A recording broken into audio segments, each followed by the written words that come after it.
Welcome back to episode number 34 of the Redman Group Live, brought to you in Orlando, Florida, via 21 Studios. This is a awesome little setup we have today, isn't it, gentlemen? Yes. Oh yeah, fantastic. Yeah. So we just finished up the 21 convention, 4 days of awesomeness. If you guys missed out, we hope to see you next year. It's a great event for men, help you become a better version of yourself, and really up your game in life. So let me introduce the panel that we have today. We're doing 3 broadcasts. This is the first of 3. They're going to run for about 90 minutes. We're going to move into the standard Q&A halfway through. We have a live audience right now today who bought into the VIP package, so they're here with us sitting out front, so we'll have a mic going around. We won't have a call-in segment, but you can ask questions in the chat, or if you're so inclined, you can donate a super chat, which is always appreciated. I'll start from my left over here. We've got Doc Smith, DocSmith.co, clinical psychologist from Denver, Colorado. One of the speakers this year. Tactical Guide to Women is his book. I've recommended it a number of times. It's on my list of top 7 books you guys want to check out. Ryan Stone of the Merry Red Pill, also a speaker this year at the 21 convention. Smashing guy and always the best dressed on the panel. To my left, I've got Socrates of Manning Up Smart. He's been here from the get-go, from the ground of the 21 Studios setup, and he's a great friend to Anthony and to all the men on this panel. We're grateful to see him again, for another year. To my right, we've got Donovan Sharp of the Sharp Reality. You guys should all be familiar with him. He's a regular panelist on the Redman Group. We've got Hunter Drew after that from the Family Alpha. What's the website? TheFamilyAlpha.com. TheFamilyAlpha.com. Hunter's a really cool guy. He, of course, second year back, he did his talk again. High energy. He's the guy that's going to hold you accountable. Solid dude. And of course, to the far right, we've got the Godfather Red Pill, Rollo Tomasi of the Rational Male blog. Gentlemen, I introduce to you the Avengers of the Red Pill. Yes. So let's kind of, rather than what we've been up to, because I think everybody knows what we've been up to. We've been here at the conference in Orlando. Let's kind of catch up on what our experience has been like attending and talking to a lot of the attendees. I know a lot of us are kind of low on vocal effort today. Capacity. My eyes are a little cooked from staring at these bright lights. But what's your experience like? Do you want to start?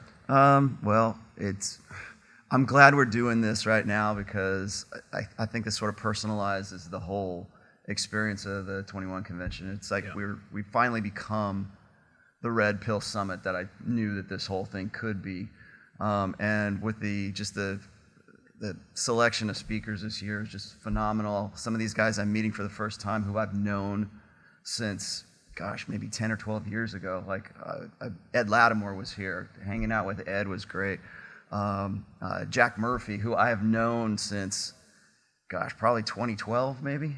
And, hanging out with him and just sort of getting to know guys that I know already, but actually becoming face-to-face friends with these guys. That's an incredible experience. And then just the people. I mean, it's all about guys coming to this this convention and wanting to be a better version of themselves, like you're saying. But it's you get to hear everybody's individual stories. And it's like a lot of these guys follow me on Twitter, or else they read my books or whatever. And it's one thing to get an email and say, hey, you saved my life, but it's another thing to have somebody come up to you and say, hey, like last night, I had a couple come up to me and say, we flew out here. It's an older couple. We flew out here just to say, thank you for giving us our son back. And it was like an older married couple, like 70 some odd years old, and they caught me out in the valet out there.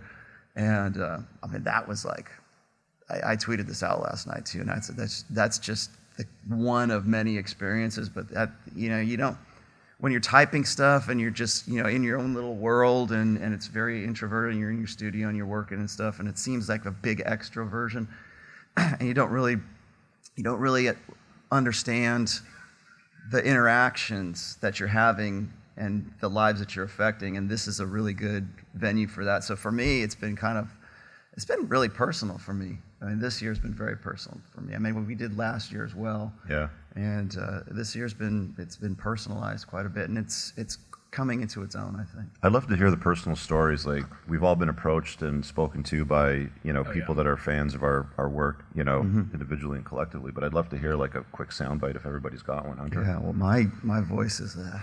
Go ahead. No, this year it's incredible. This is my second time speaking here, and it's like everything. Every standard was raised, from the production, the entire crew that's been here, but also the attendees. The first year it seemed like everybody, they'd come up to you and they'd try to get everything out, out of their system. They'd word vomit their whole life story in those 30 seconds. They're like, what do you think? And this year the guys are coming, they're very focused. They're like, look, I'm working on this. What do you think about that? And I'm listening to them talk to the other speakers, and it was much more, hey, here's a real specific problem. Let's work on that, a specific answer to that. And it seems as though, the content that's going out is really hitting all those different messages. And you're talking about, the sound bites when we're out there, walking the streets and just having dinner with these guys, and they're opening up, they're realizing like, this is what I need. And one of the guys said is like, this is what I'm trying to form, this is what I'm trying to find, being able to sit down, have a discussion that goes beyond what's on the news today, or beyond, what's the new TV show. Right. Like, let's go a little bit deeper, let's peel back that onion to where, when you cut an onion, that first layer doesn't get you. It's once you go to that third or fourth, you're like, oh man, that's some deep shit. So it's great to see the guys going to that level and being able to get that out of this, take it home. Yeah. Donovan? Yeah, the convention has been great for me. I've never been in a situation where, people come up and talk to me where they knew who I was, but I didn't know who they were. And it's kind of surreal, it's one thing to have your own show and to do the Red Man group every Saturday, but to actually meet some of the people that you're helping, some of the people that you're actually communicating with on a daily and weekly basis. There's something to be said about that, to be able to see us and touch us and listen to everyone, and just like Hunter said, just to be able to hear the stories. Guys come to me all the time, Donovan, your story resonated with me. I too made the same mistakes. I think something else that's really important is the fact that I think we all acknowledge that we're all far from perfect. I mean, Rollo's the Godfather. He's probably I'm not perfect. He's the Godfather, don't. But again, we all have our faults, we all have our frailties, we all have our stories, and at the end of the day, there's really nothing special about any of us. Only that we made the decision to be who we are. So if anyone's watching, we're not special. We're we're the Avengers, but or the quote unquote Avengers, but it's only because we didn't make that up. Somebody else. Yeah, we need to come up with a short video like Marvel does. I don't know. Assemble. Anyway, Some B-roll from the event and kind of slash it together.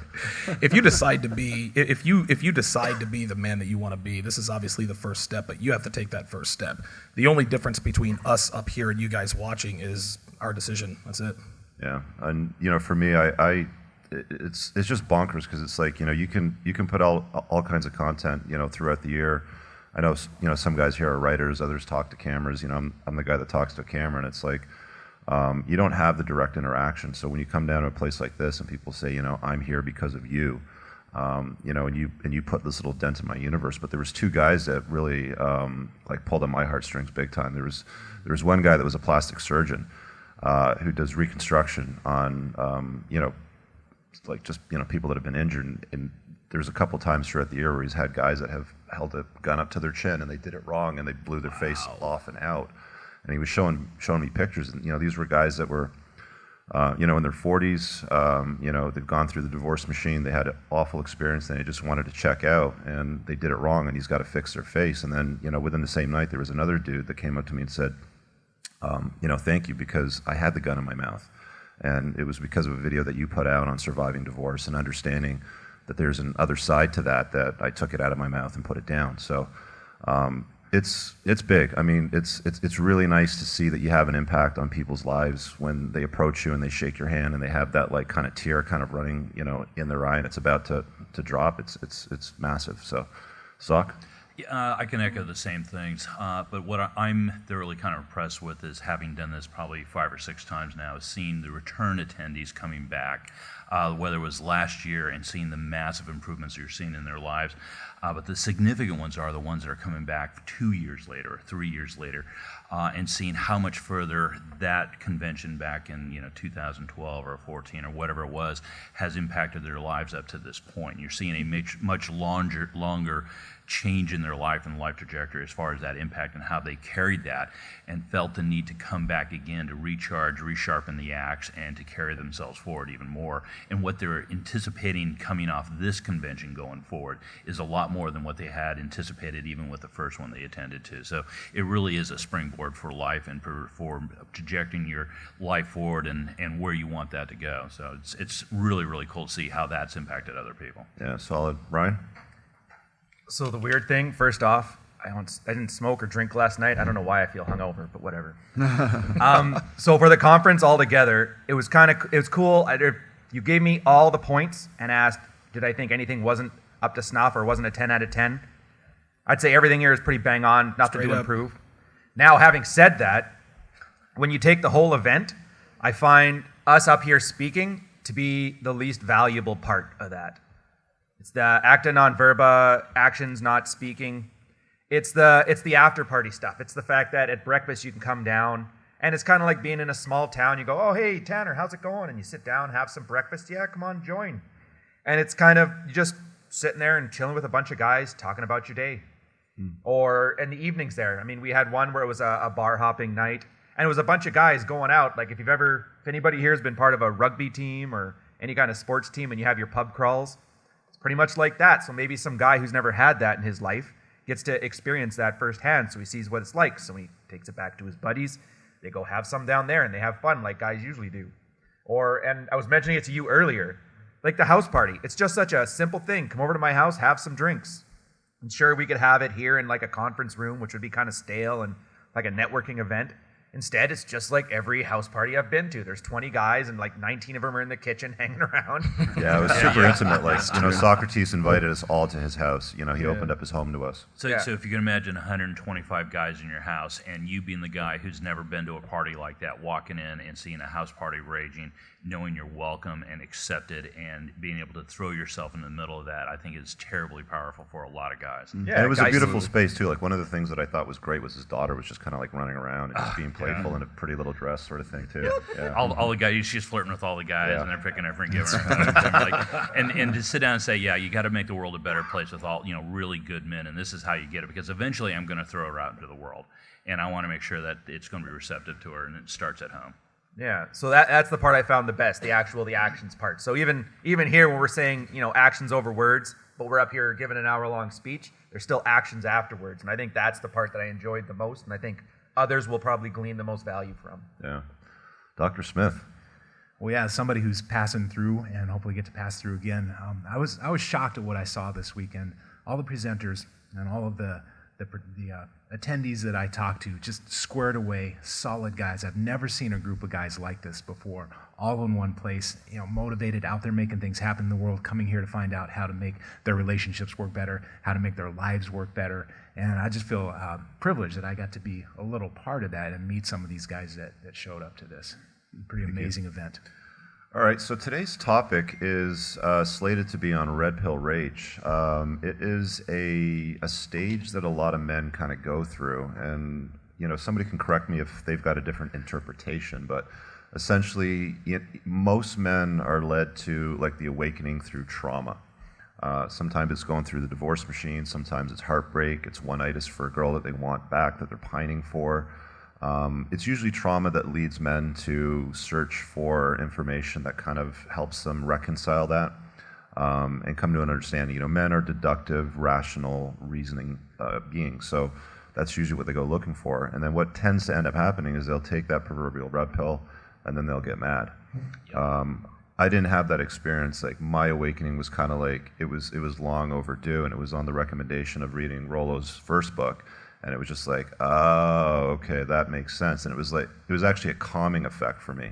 But if I missed any of that from your experiences, gentlemen, on Red Pill Rage, I'd love to hear you kind of touch up on it. But then I want to throw it over to Doc Smith because he's a clinical guy, right? Yeah, I'm always interested to know what Doc Smith's going to talk about stuff because he's got that clinical background. It's like I hope I'm hitting the right things because when I talk about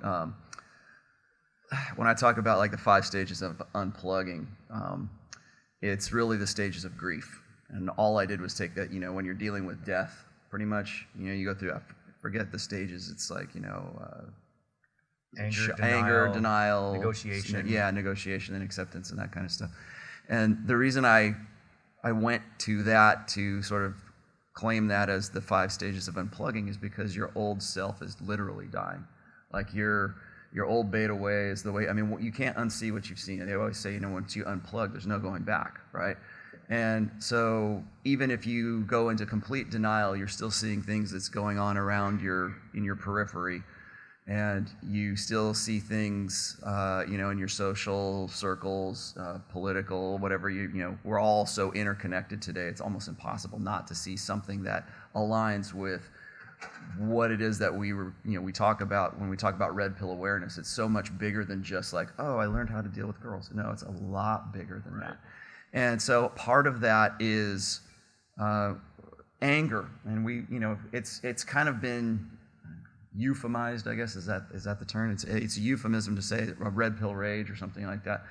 And I think that gets sort of taken out of context, because when I say, guys get angry as part of those stages of grief, they're not getting angry at women. I mean, some guys do. They stay and they kind of fester in that one stage, but most guys come out of that and realize that they can't live like that the whole time, and they kind of move on to acceptance and then actually finding hope within that. I've got a great post called New Hope, where I say, you're never going to be able to satisfy those blue pill ideals and goals with red pill awareness. But the good news is that in that red pill paradigm, you can build a new life, you can build new hope, you can have new ideals that are based on a more realistic way of seeing the world when it comes to intersexual dynamics, and then you can build from there. And I think it's even more hopeful because you have a playbook, at least. You have some kind of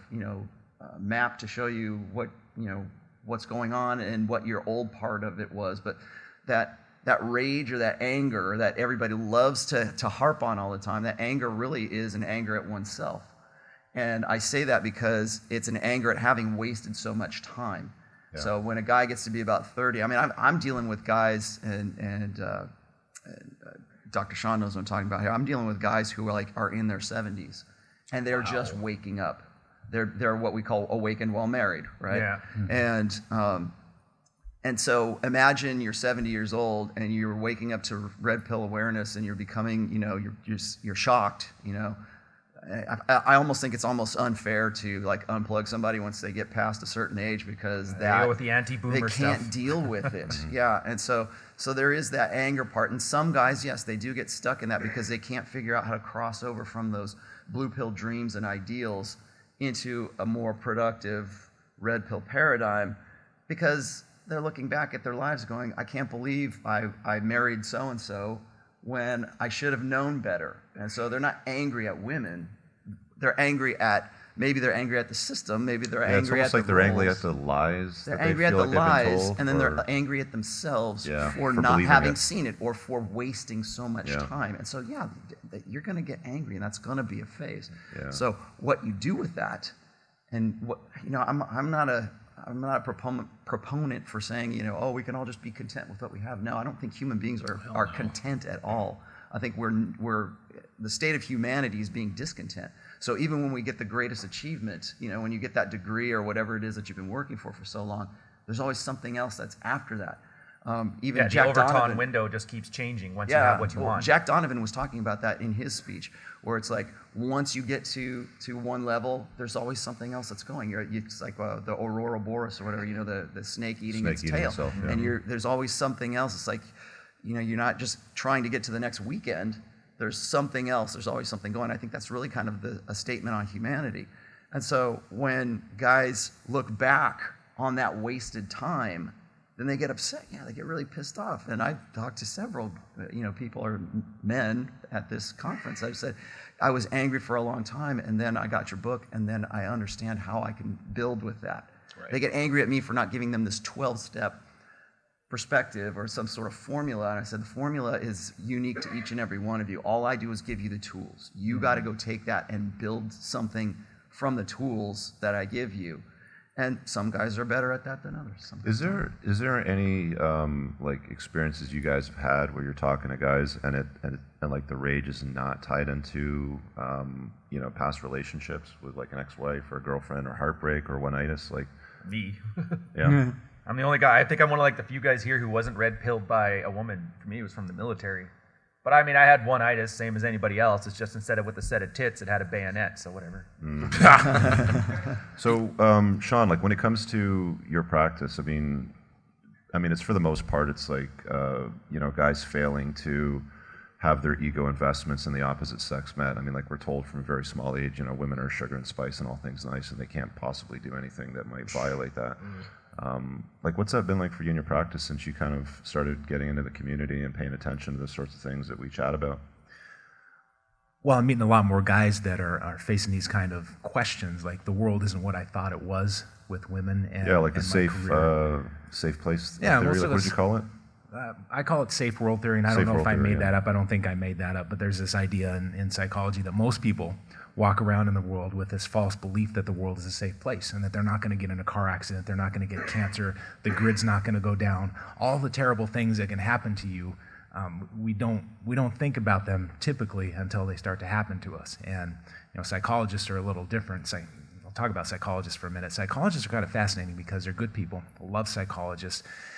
More than probably most other careers, we're very red-pilled about life in general. Like because of the things that we see, we're very aware that terrible things could happen to us. Like I go through the world with a smile on my face. I'm a pretty relaxed guy, but I know that I could have cancer in my body right now. I know that my wife could be at home with Chad right now. I don't think she is, but it could happen. And the reason I know these things is because I see it all the time. So when you become a psychologist, you walk around with, your blinders get ripped off, and mine were ripped off pretty young, which is probably why I think I became a psychologist. But there's this interesting thing in my career where gender dynamics, they're not what most of us think they are. Like everybody up here knows. We've been talking about that a lot this week in gender dynamics, and psychologists have kind of a blind spot about that. They're very naive about certain aspects of gender dynamics, and it's because of the questions that we look at are all sort of female-centric.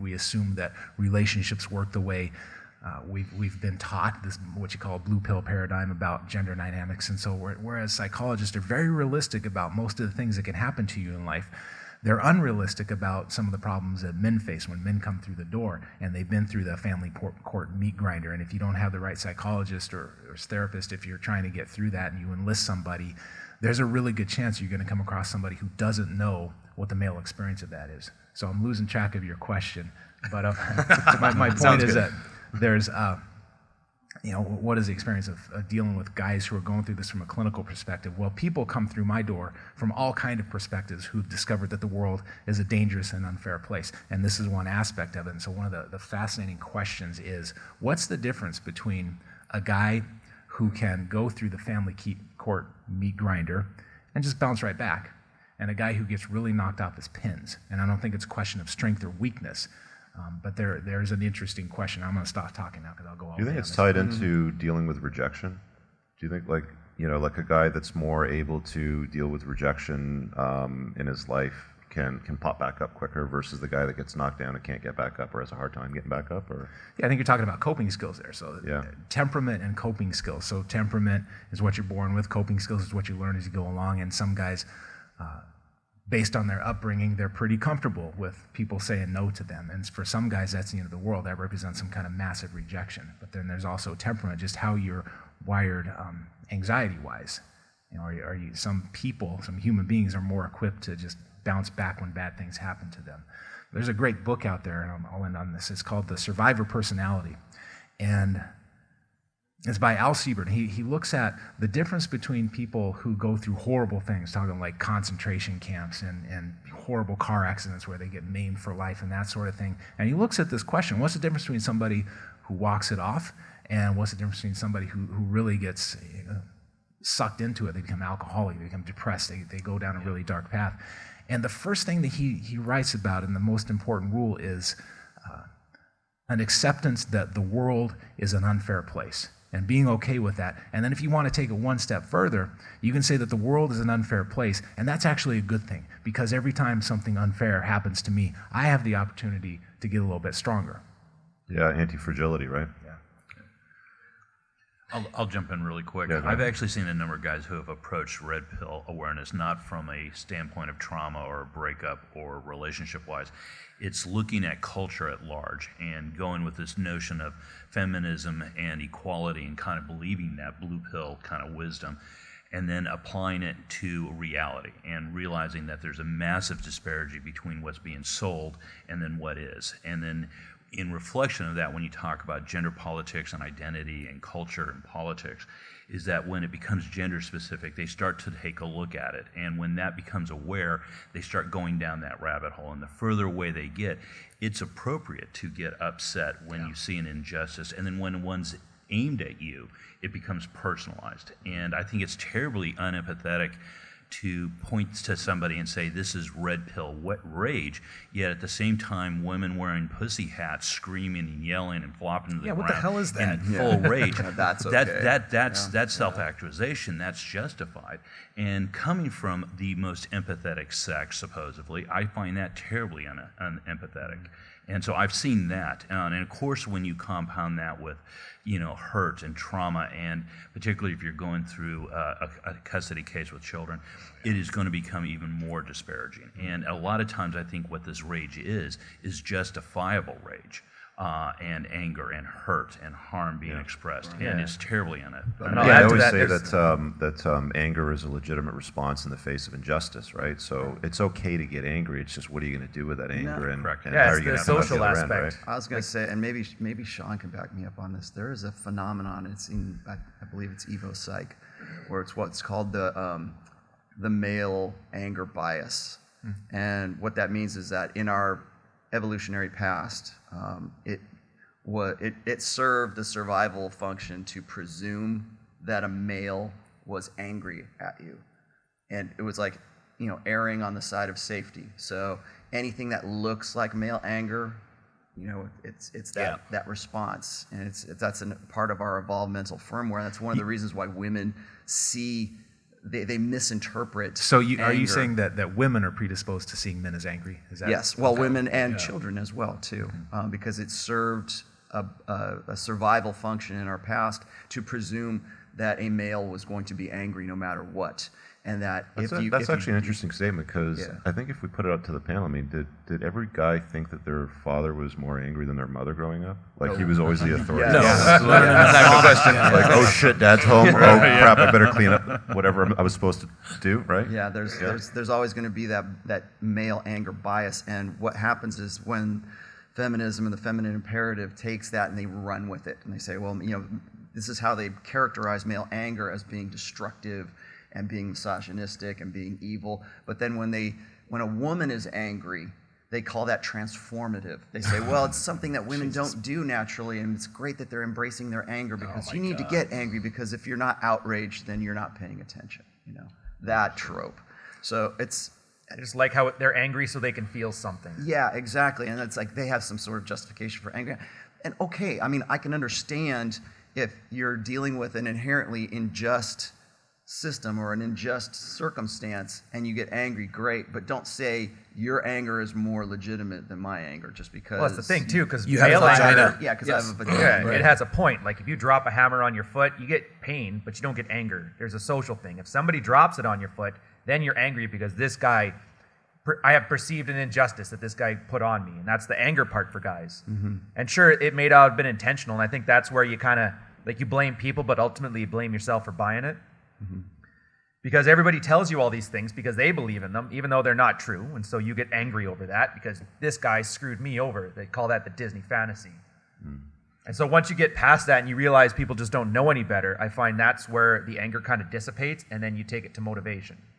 And I think to add to what Ryan is talking about, I think the anger phase, in terms of the red pill awakening, I think it's the most dangerous phase. Not for fear of a guy, shooting up a school or shooting up a shopping mall, but anger.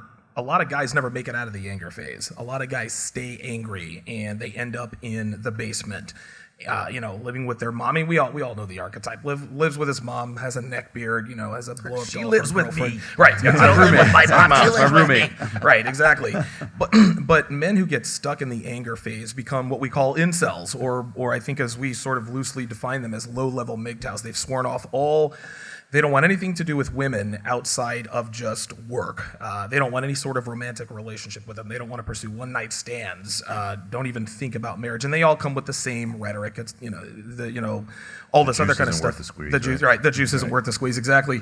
But I think it's exactly what Ryan says. As soon as you figure out, like I was angry with my parents for a long time because we all are, right? But when you have that awakening and you realize, you know what? Wait a minute, parents are people too.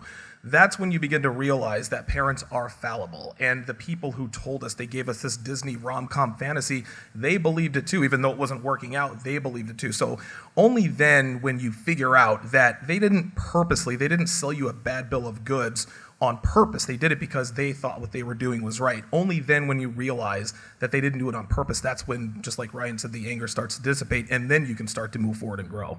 And when you bring up, it's the most dangerous, it's also the most necessary. Oh, I'm absolutely, Mr. yeah. Optimism, always bringing out, like, let's go get it, guys, but it's absolutely necessary to go through that. Sometimes you should be angry. Like your guys were saying, you can't just send energy into the world, you're just raging. Right. You got to channel it. All right, I'm pissed off, that sucks. But hey, you can't go back to how the world was. It's not going to be what you want it to be. Right. It is what it is. Just embrace that and go forward. Everybody used to be somebody. And you start telling the stories of, back in my day, I was a high school football stud. Yeah, but right now you're 45, you haven't lifted a weight in like 5 years. What's going on now? Like, who are you today? Right. And you've got to channel it, like, just because you had your glory days, you still are here. You can use that, take off the blinders, take off, your Disney, the Disney story that you're trying to have going on. You've got to embrace how life is, how reality is. You've got to use that anger that, it might fucking suck, it hurts, but you use that to go forward. You use it as fuel as opposed to anchor. So I think that's an interesting point because there's this thought in evolutionary psychology that depression serves an adaptive purpose. That when something happens to you in the world, that one of the things we are predisposed to do is slow ourselves down. So something bad happens, we get depressed, meaning we slow ourselves down, we retreat, we go back into the cave, go back to the house, whatever it is, and that keeps us from re-injuring ourselves. This is the thought, it's theoretical, but that act of getting depressed and retreating serves the purpose of keeping us from going back out and doing the same thing that we just did and getting hurt again because we slow down, we start processing, we internalize. And so I wonder if there's something analogous with this red pill rage that we're discussing here, where a guy retreats into the basement, he gets mad, and what sits behind that anger is being pretty depressed, that this world isn't what I thought it was. So you get depressed, you go through that first necessary stage of slowing down, not going out re-injuring yourself. But then with any kind of anxiety disorder or depression, the mistake is then not moving past it, which I think is essentially what you're saying is, all right, you had your depression, you had your anxiety, you had your red pill rage, whatever it was. Now you got to start writing a story about what just happened so that you can go back out into the world and engage in the world and be happy about it with this new reality. And women will try to disarm men by attempting to shame you with the question, who hurt you? Yeah. Right? Oh, no, I'm not angry. Nobody hurt me. No, yeah, I am pissed off. And yeah, I've been hurt by multiple women. And it's as though they see the blinders coming off of men, and they're doing their level best to make sure the blinders stay back on. So what they do is they shame us they shame us by calling us angry and bitter. And being bitter, you can call it whatever you want, but being bitter to me is an unwelcome byproduct of a hard lesson learned. And we talk about you put your hand on the stove, you get it burnt, you're not going to put your hand on the stove again. It's a pretty good analogy, but it's not really accurate because there is no benefit to putting your hand on the stove. Nobody's going to put their hand on the stove. The reason why we pursue relationships with women for all of the risks is because there are some benefits. A lot of guys like to liken relationships to Russian roulette. Well, why would you play Russian roulette? If you win, you live. That's status quo. But if you have a successful relationship with a woman, you get regular sex, you get kindness, femininity, deference, et cetera, et cetera. So I think when women, particularly feminists, promiscuous women, I guess, to clean it up, I think the reason why they try to shame us is because they don't want us to see what's really going on. They want to continue to have the tremendous upper hand that they have in terms of the sexual dynamics between men and women. And guys like us, we're not here for that. See, that's why I say you're not bitter, you're savory. Ego? Say that again? Do you have a fragile ego? I don't know. Who hurt you? 'Cause, I mean, that's the other one, Oh, besides of course. who hurt you. Yeah. What I want to do, guys, because we're going to start taking questions in about 15 minutes. We're running these for about 90 minutes apiece, just to kind of keep us on track. Before we start taking questions, I'm going to assume one of the biggest questions is how do you deal with red pill rage? So it's not really my wheelhouse. I kind of talk about a lot of other things, and my advice in that area probably isn't as useful as some of the guys in the panel. So I want to throw it out there to you guys, whoever wants to hop in first. How would you tell a guy to deal with red pill rage? Well, first of all, understand what you think is red pill rage might not necessarily be red pill rage. It might be what outside influences are telling you. I constantly get this from feminists or from female critics who are saying you guys are just a bunch of angry young men, angry old men. Angry old men trying to be alpha is my favorite one. Do I look angry to you? But see, it's this idea that whatever doesn't fit in their ideological compartment, that's got to be anger. Or if they disagree, like you can be as objective and as honest, and you can be as tight with your citing sources, and you can say, okay, like I've done this hundreds of times with my articles. People will say, well, you only wrote that because you're bitter and you're angry. Or I get women who will say, you have a good message, but if you would just change the tone. Oh God. And I'm like, it's not the tone that is upsetting you. It's the information that is upsetting you. It's not that I said something in a particular way. It's What is their I complaint say. about the tone? Well, it's usually like if I'm talking about something I say, I'm talking about something scientific. I'm talking about like hypergamy or something like that. Then they'll say, you would have a lot more women would be on board with what you're saying if you would just soften your approach. I'm like, That's the goal. Let me control your exactly. mentality. And I'm like, well, I don't know Water how. it down. I take, and everybody knows this. I take a pretty clinical approach when I'm writing things. Surgical. And so I don't know how much more, how much more softening of the message that I can get without that. And then I came to the realization that it's not how I'm saying something, it's what I'm saying, because it grates against that. And so the same thing is true for these guys from Real Social Dynamics. They're constantly here we coming and go. saying, oh, what you say is true, but it's angry. It's truthful anger. And and like every damn one of these sons of bitches is out there right now saying, oh, it's, go ahead and read Rollo, but don't, forget about it afterwards because it's kind of cynical or it's kind of angry. And it's not. It rubs you the wrong way because it doesn't fit in with your ego investments. It shatters, it's the catalyst for people to shatter their, blue pill illusions.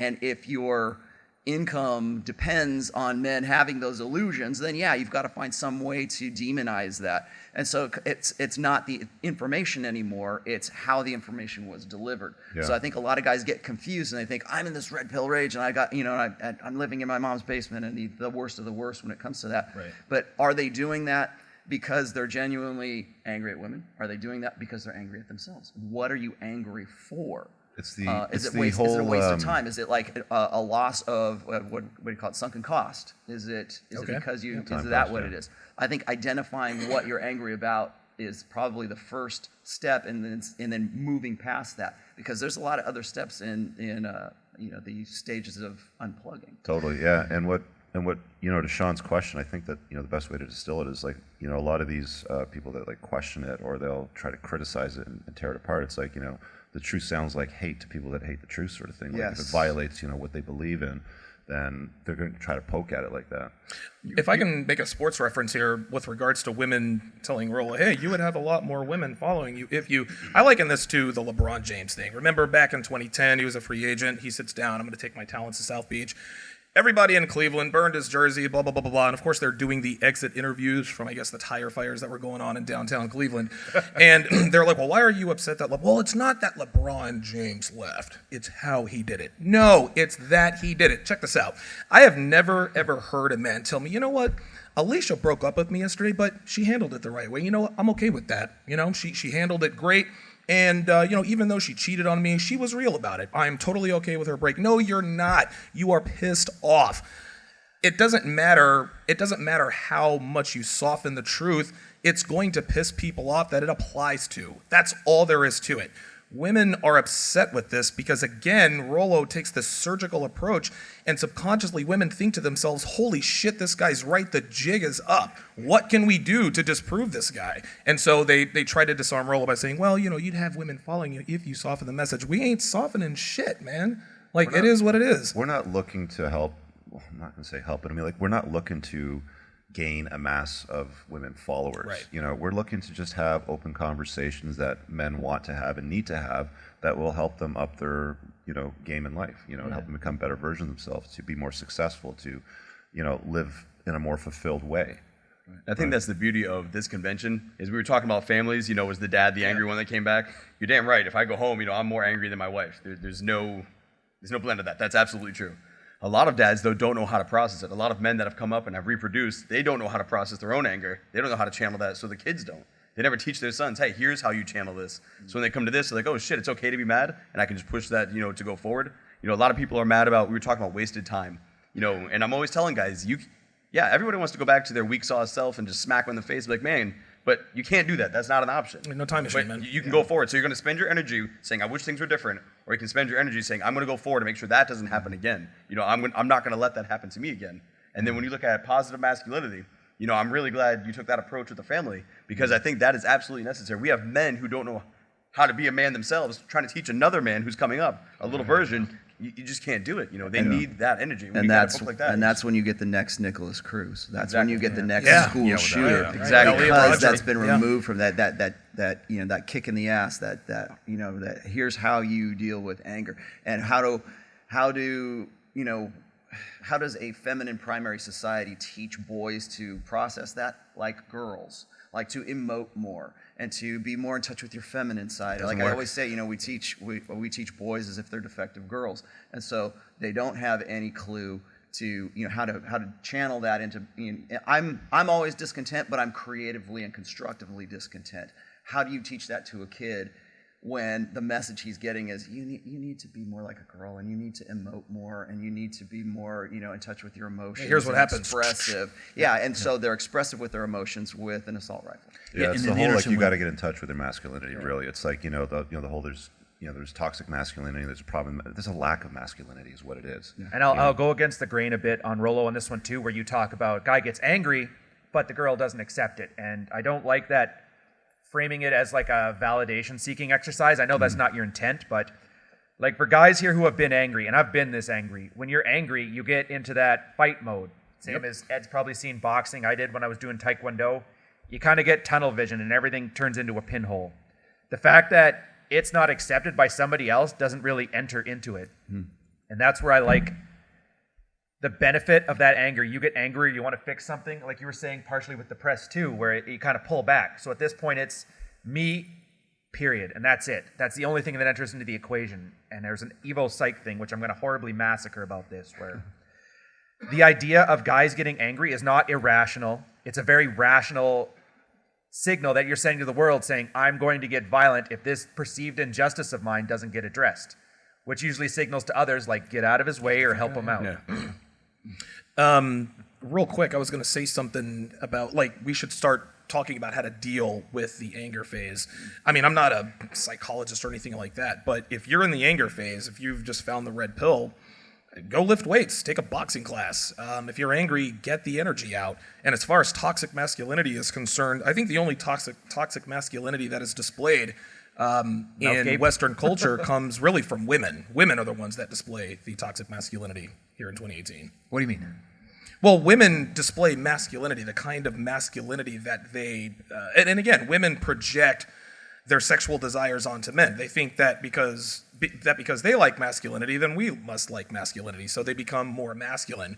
And when a woman is masculine, it's unattractive. It kind of rubs people the wrong way. And women who believe that that's the right thing to do, they become hyper masculine. That's really when it becomes toxic, because they're messing things up for themselves and everyone else around them. I hate the term. I wish you did, like, toxic masculinity. Every time I hear it, like, it's ridiculous. But trying to find my version of a definition of that, the only toxic masculinity is repressed masculinity in a man. When you hold it back, you don't let it go out. That is the only thing that's toxic about it, because it builds up. You can't hide your programming. It's gonna go somewhere. And for a lot of guys, that's when they lash out of nowhere. And you're like, why are you mad? You're not mad about this. You're mad about the past 15 months where, you know, your wife wouldn't talk to you, touch you, or anything. That's what you're mad about. But you blew up on, little Timmy for spilling the paint because that's an outlet. Right. Yeah, exactly. Just want to pass it over to Salk before we start taking questions. No, and one of the things I view is anger is a reaction.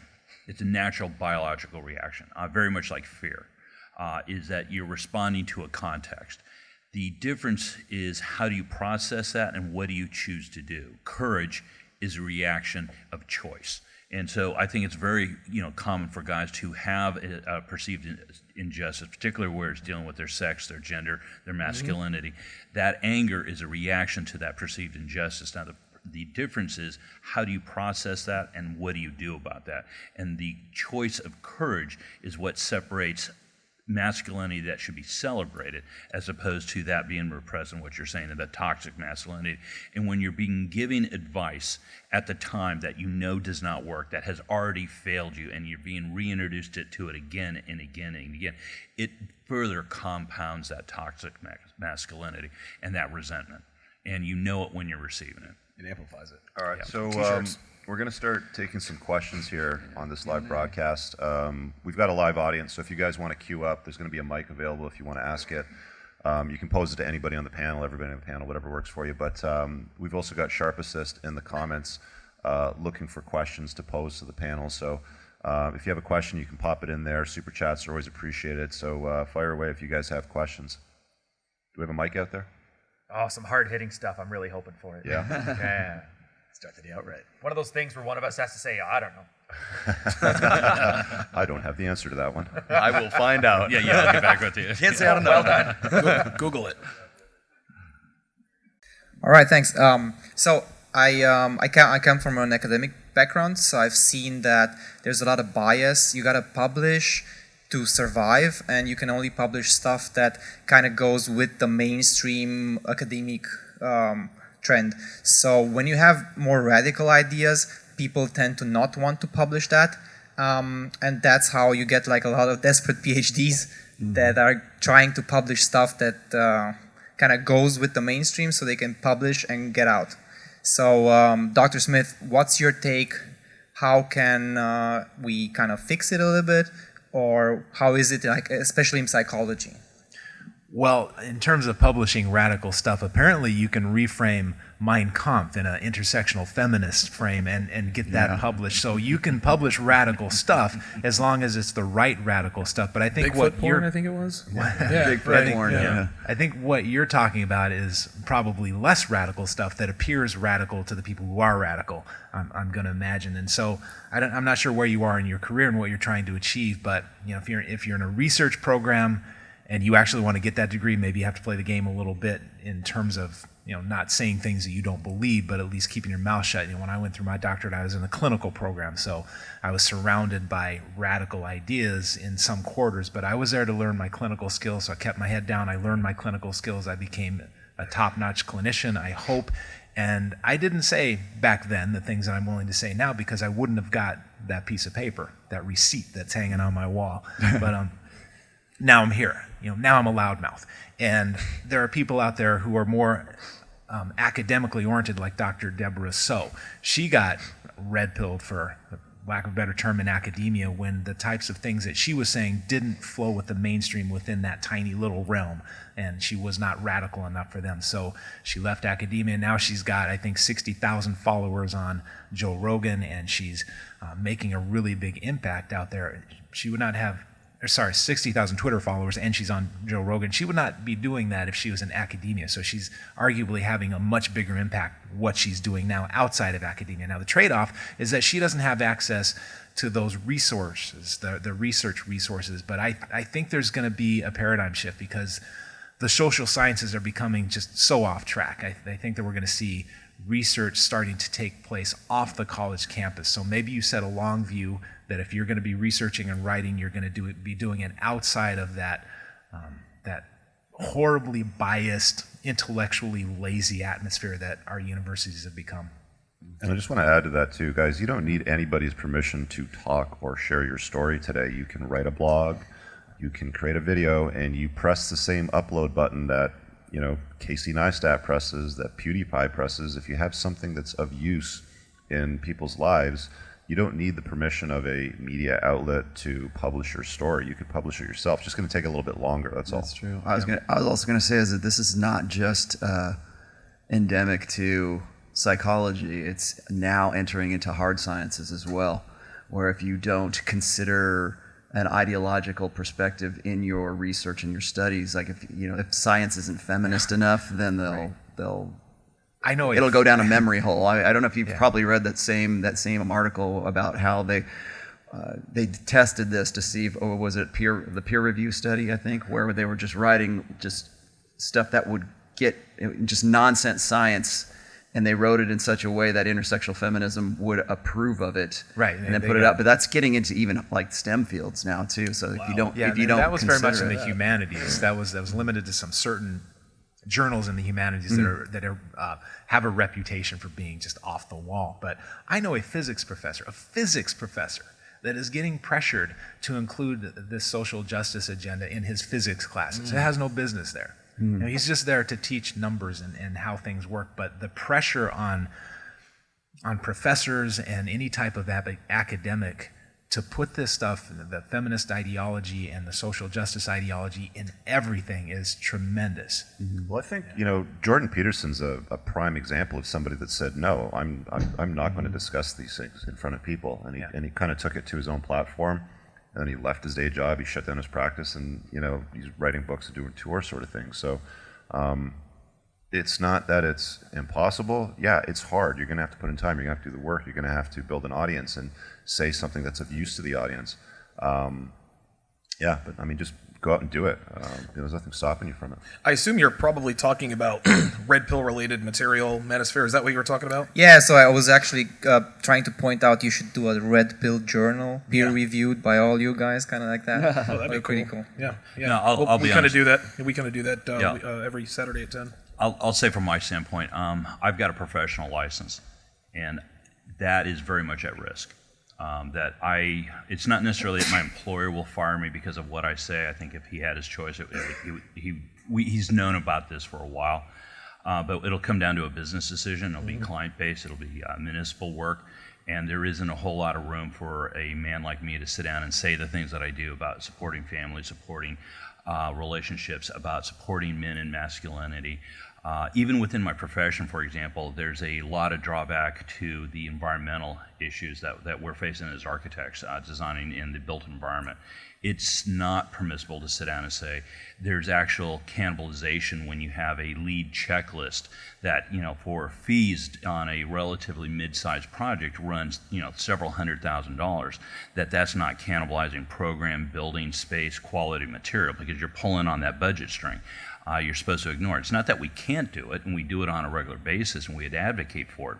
But when you have an institutionalized political agenda that says you have to get it through our checklist program, and that's certification, and that certification supposedly doesn't cost money. I can tell you, I've seen the fee proposals because I write them. It does. And so there's a lot of pushback on a lot of that. But you're not allowed to say it, and if you do, your career is going to be impacted by it. And that's very, very real, whether it's in a STEM course or an academic setting. I see it on a day-to-day basis in my professional practice. On a lower level, look what happened to Roosh recently, and I think that's definitely a real concern. Okay, so let's say you publish a book or two or three. At some point, you either have to play the game, as it were, or you let it ride. And there's a very real possibility that you could put something out there that could be possibly banned by, Amazon or whatever the case may be. So I think that's definitely a real concern. Yeah, and it's not necessarily what you do in the now. It can be what you did before. Absolutely. A long Oh, yeah. time Yes. ago. Oh, yes. Yeah. You better believe There's it. no Yep. limitation period on There's no statute of anything. limitations.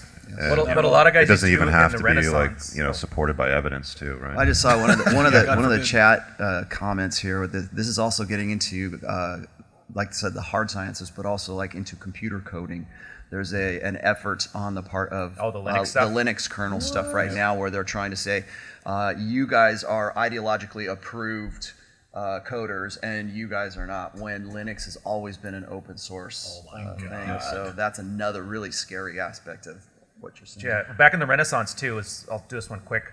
What a lot of guys used to do, because back then you couldn't be an atheist; you'd be murdered at the stake when you're talking to the priests in the Catholic Church. They would say these arguments that were basically the atheistic argument, but then ended off as, and this is the justification why Christianity is real. So if you do that kind of tongue-in-cheek one where people that get it will get it and people that don't, there's historical precedence there. So you could always say, well, toxic masculinity is wrong and here's all the science or why it's wrong. But that's the conclusion then is, of course it's right. But then everybody who reads between the lines kind of get it. Yeah. All The right. question was about uploading, getting that stuff out there, and just there is a lot of great content out there. Before that's swiped out and the rug's pulled, make sure you're grabbing it. Make sure you're documenting that, downloading, doing whatever you can to make sure Back you it got up. your You files. have to be litigious. Yeah. All right. Do we have another question lined up? Can't really see behind the mic. Yes. Back there. Hello, Yeah. gentlemen. What's up? This question is also for Dr. Smith. My question is, before you mentioned that there's a blind spot regarding gender dynamics in the psychology field, I would ask, what are your theories as to the origin of this blind spot? Would you say this was a cause after the sexual revolution, or it could have gone further back? I don't think there's anything nefarious in psychology's blind spot. I don't think there's anything intentional about it. Now, there certainly is a lot of social justice and intersectional feminism that has made its way into research psychology, not so much into the clinical side, out in the trenches. But I think that where the bias and the blind spot comes from is just the tendency for researchers for the last 50 years to want to look at successful marriages. And so successful marriages are very much what I suppose this group will call a blue pill paradigm.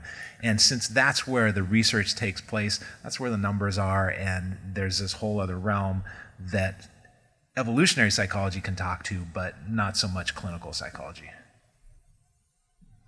Do we have any other questions from the audience? Yeah, I was going to say, I don't think anybody else has anything to. Yeah. Hey, Redmond. Red pill rage in general, can lead to bitterness, and you've alluded to the choices people make after they go through the red pill rage. Sometimes they disconnect, sometimes they re-engage and grow. What do you all do, especially those of you who organize or coordinate communities, blogs online, to manage bitterness if it comes through in those communities? And what would you recommend to other folks who are looking to do the same with their blogs and Yeah, that's an communities? interesting question. I'll take that one first, if that's okay. So I've got a private men's community, and we get a lot of guys that join it, and a lot of the discussion is kind of tailored to stuff that like conversation pieces that matter to men, and we don't want to be judged or criticized, for those discussions. And of course, there's somebody that will always join new, and they'll be like, wow, this comment looks like it's really, coming from a place of anger, and, do you hate women or something like that? And it's like, I think it's unanimously understood from some of the more like seasoned members that have been in the community for quite a bit longer. It's like, if you shine a light on something that doesn't particularly flatter one of the sexes, it's just pointing to truths and facts, and you can't blur that. I mean, you could try to go back to the blue pill paradigm and pretend like you don't know it, but it's like saying women aren't always going to be sugar and spice and all things nice, and they're capable of doing things that can drive men to suicide. Going through the divorce machine is very tough for many men. So when you have those conversations, sometimes it's difficult, and some people aren't ready to hear that direct, honest, cold, hard truth sort of thing. You just kind of have to have that conversation. Hey, look, guys, we're not angry here. We're not hating the other sex or anything, or hating a sex, for example. It's just it is what it is. These are the sorts of things that happen. I think what men in particular have to understand, that women are neither good or bad. They just are. They're just And I women, think, yeah. right, Yep. they're just women. They take the shape of the container that they're put in. And you hear people all the time talk about, men and women alike will only treat them the way you allow them to. Well, women can't do anything without men. They couldn't even do feminism without men.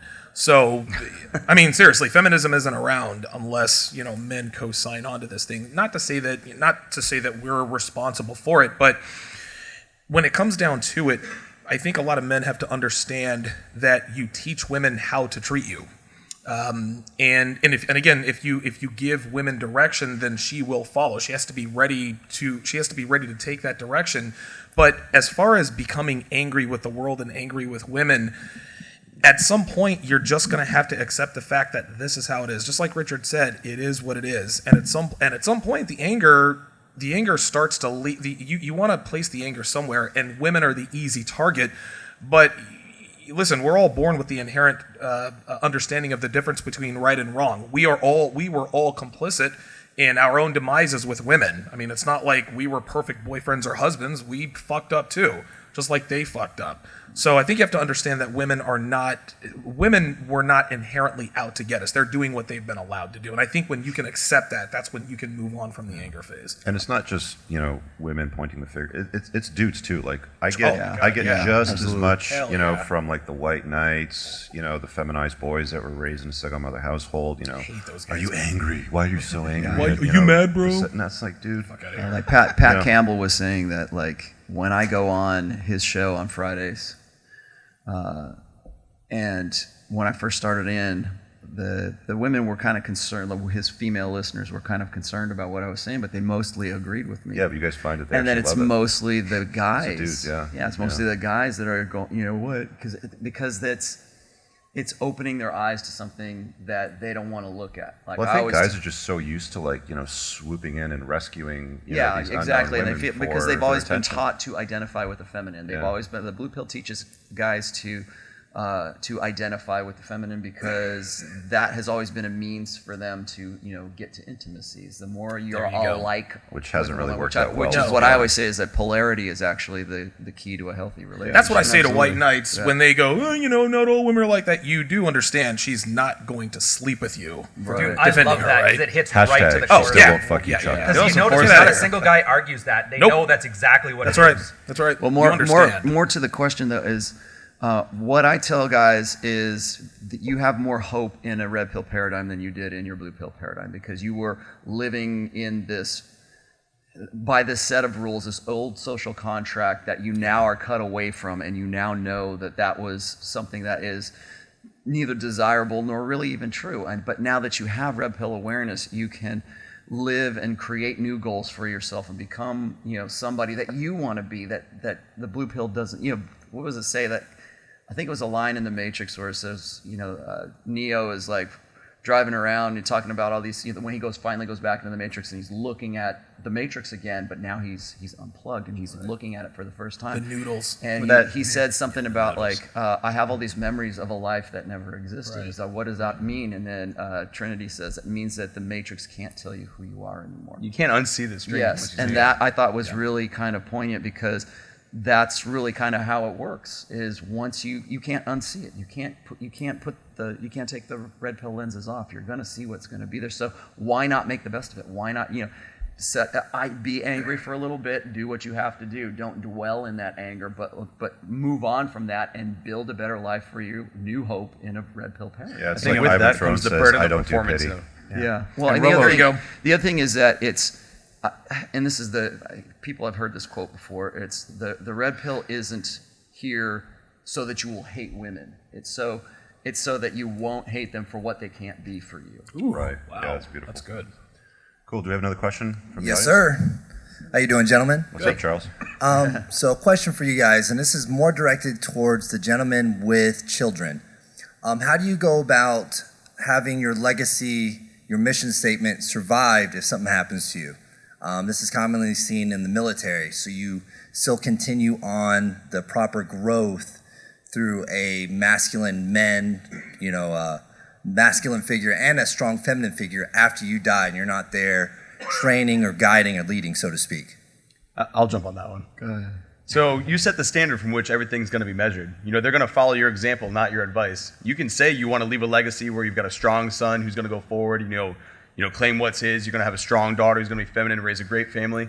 But if you and your wife are going at it nonstop, if you're a supplicating man who's walking on eggshells all the time, that's what he's going to follow. It doesn't matter what you say. You can throw him the rational male, but he's going to look at you. He could read that. There's great content in there, but he's basing his actions off you as the father.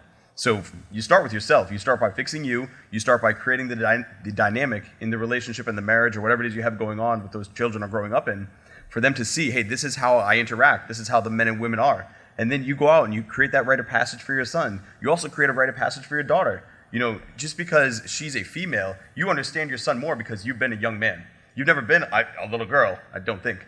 So, but still, you play an equal role in her development of understanding. That is what a man is. That is how the role I'm supposed to support. You know, women are complementary to a man's life. Men and women are equivalent. They're not equal. So when you're bringing them up in a unique manner. You know, you can't treat your son like your daughter. You can't treat your daughter like your son. They're different. So for that to continue on, you set that standard. You know, you instill what your code is into your children and what you want them to carry on, and you let them know, like, hey, it's not all sunshine and rainbows. You know, when they talk about raising red pill and red pill parenting, you know, I don't call it that. I just call it parenting. That's proper parenting. You're teaching them the realities of the world. You know, you're not repressing your son and the way he wants to express himself, because that's what young children are. They're the raw development of the masculine and the feminine. They're not yet infected, you know, at that age. But society's going to come at them. It's going to come at them early. You dictate what they see on TV. You dictate the books, the shows that are going on. You know, you decide whether you're going to bring your children out to have experiences. You decide whether you're going to give them presents and buy them things and create a tablet toddler, or you're going to give them presents, which is you going places, doing things, and learning what it's about to be in the world and what it is to become a good, functional human adult. You can also leave a dent in the Sorry to universe. interrupt, but what I mean is if you passed away, something happened to you and you died, and then you're left with the mother and the children, how do you go about making sure that your legacy survives through the widow? Like after you die? I don't think anybody really knows when they're going to die. I'm a ghost tonight. Right? I give lessons. No, but it's not like, I don't think anybody really knows when they're going to die. Like when your time comes, it comes sort of thing, right? So I mean, it's like you just live in the present, in the moment. It's like the power of now. You sort of kind of, you know, get out what you need to like teach at that time. And hey, you know, if you're gone, like my daughter's 9. I mean, if I'm gone tomorrow, all right. I mean, you know, I've done the best that I can, you know, the time that I have, and you know, hopefully, you know, there's going to be a masculine man in her life at some point somewhere else. It's, you know, it's going to fill in the gap. Maybe, maybe not. But one of the things that I was going to say, guys, is it's like, you know, you don't even have to have kids to leave that legacy. Mm-hmm. You know, I had a guy the other night when, you know, it was after the event kind of wrapped up after posting comments, and he was like, you know, I wrote down a goal like 2 nights ago, and it's like, I am going to speak at this event in the future. And he didn't have an audience, he didn't have a blog, he doesn't have a YouTube channel. Like, nobody's listening to what he has to say, but he wants to say something. And you can put a dent in the universe, like you can put a dent in people's lives. Even though they don't carry your DNA or your last name, you can impact them, and they can continue to share that message, and that's powerful. And you can go into that dent in the universe and people's lives. If you're concerned about your wife surviving you, your child surviving you, that's like life insurance questions, more like. Yeah, but put a dent in their Don't lives. tell her about the life Make insurance. sure that there's a void of your absence, because you were such a positive influence, and people that will carry and resonate through well beyond your years. You know, I fully expect. I hope to hell so that my daughter lives past me. And so, you know, my job between now and then is in this moment of now to be there to make that connection and make that presence known, and that so she will have had that father for whatever period of time she has, you know, with me, and that I make sure that that's a priority in my life, and that she knows that. That's not a subliminal element, that there is a very overt intention of being a parent and being there for that child and making that dent in that life, not just the whole universe, but in that life and hers. And I am totally focused on doing that.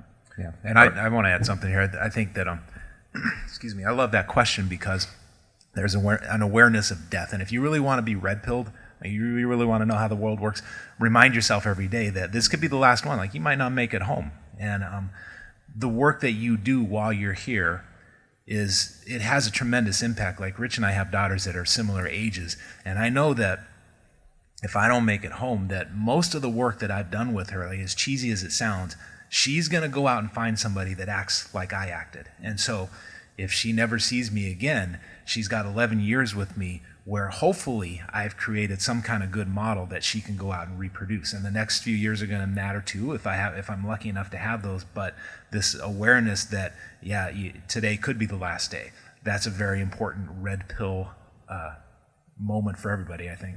Well, everybody knows I have a daughter. Also, what's the greatest quality of your great-great-grandfather? That's a great question. Can you remember that? Can I'm you kind of find putting it in that out? I perspective, know, like- that's true. And well, everybody knows I have a 20-year-old daughter. I've watched her grow from infancy to where she is right now, and I'll tell you, there's nothing like seeing your daughter look for qualities that you possess or the things that you've modeled and you've been the template of masculinity for her. There's nothing like seeing her be attracted to that in another guy. And, Yeah, like you Oh, see she likes that guys in with her Ibanez boyfriend, guitars? right? no, what? But I mean, quality. Yeah.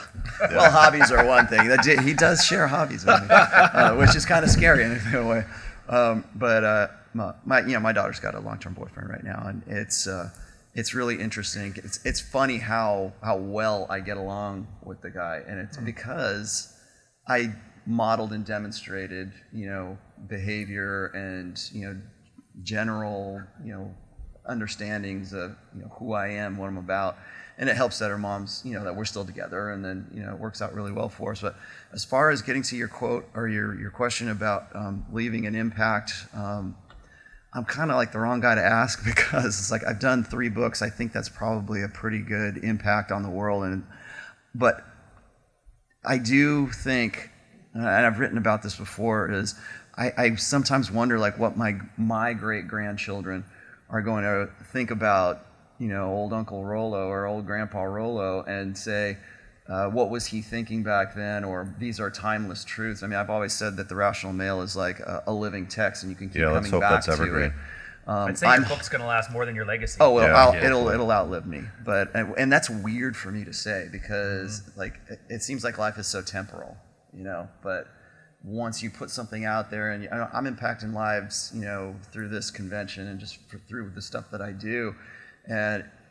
Like I said, it's kind of humbling to me, but then I also know that at least I've left something behind for not just my family to benefit by the other people's benefit. All right, so let's try to keep it tight because we got 2 more we Red got Man a few. groups to run today, and we'll go for another 10 more minutes. So if we have anybody else in the audience that has questions, let's fire them out. Yeah, hey guys. So my question is revolving around the anger phase, and I've heard it said in some circles that anger often is over top of some sort of fear. And I wanted to get your opinion as to whether you agree or disagree with that statement, and if you agree with it, what would typically be the fear that you would see in the anger phase of the unplugging?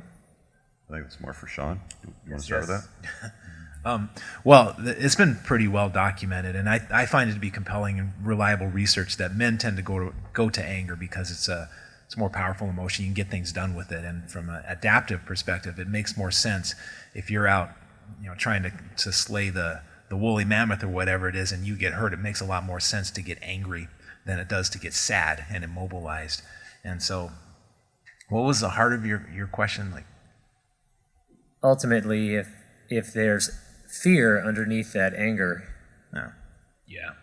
Well, the fear, I think Rich touched on it earlier, is anger is a lot of times a reasonable reaction to injustice. And so the anger, if there's a fear behind it, somebody goes through family court, for example, the fear is, well, I don't want that to happen again. And the fear also of, well, I was wrong about a lot of things. I was living my life one way, and it turns out that the world doesn't work the way I thought it worked. And that's a difficult thing to sit with. So I suppose it varies from man to man, but one of the things I was thinking about earlier, and I'll keep this quick because I know we're keeping it tight, but that it used to be that when a man got depressed and immobilized, there would be some motivation for him to get back out into the community. So 100 years ago, a guy could go through something similar that he could go through now, and he might retreat into his home, but his home's going to get boring after a while, and there's going to be some compulsion to go back out into the world. And now the home is the most entertaining place on the planet. Yeah. And it's very easy, I think, for men to settle into their anger and never get to your question, what's really going on behind this for me? I think a lot of it comes from, and Hunter touched on this briefly a little bit earlier, it's embracing the masculine burden of performance. When guys find the red pill, men are smart. And when a man sees the rational male, or he sees my show, or he watches the Red Man Group, a lot of guys do the math very quickly. And they figure out, okay, it's obviously very possible to live the life that I want to live, but what is the cost associated with that? And they do the math in their head very, very quickly, and they figure out that they either can't do it or that they won't. And I think that's the fear, that fear is sort of a manifestation of the anger. The anger to me is displaced, and I'm not a psychologist or anything like that, but I think that anger comes from the fact that they know, they're like, shit, I know I could live this life, but I know that I can't, or I'm not disciplined, or I won't. I'm not going to be willing to pay this price. So I think that's where a lot of that fear comes from, is because the masculine burden of performance is a burden.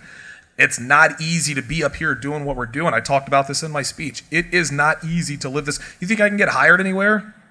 Right? You know what I mean? Like, there's a price to be paid, and a lot of guys think, man, I don't want to pay that price, but I still want to be able to live that life, and it's sort of an inner conflict. Yeah. Do we have another question? That's about all the time we have, gentlemen. Rich? Okay.